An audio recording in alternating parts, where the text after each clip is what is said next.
Welcome to YOUCANIC. Today on YOUCANIC we have a 2014 Volkswagen Tiguan, and on this Volkswagen Tiguan we're going to go over how you would be able to pop the hood to be able to get in the engine bay for doing whatever you would need to in there, being change the battery, jump start your vehicle, check your fluids and whatnot. So first you would open up your door, and right down here is a lever that you would pull. You don't need to pull it a lot, you just pull it, you'll hear the hood pop up, and now we can go around front and release the safety latch and raise the hood. So we're around front, just right above the emblem here. We have a lever. If we just reach our hand in, pull up straight on the lever, that unlocks the safety latch,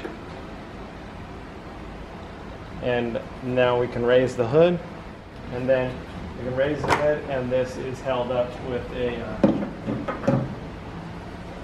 regular bar. Put that bar up and into the locking position to hold our hood up, and now we have access to our engine bay to do the work we need to inside the engine bay. Thanks for watching YOUCANIC, where you can be the mechanic.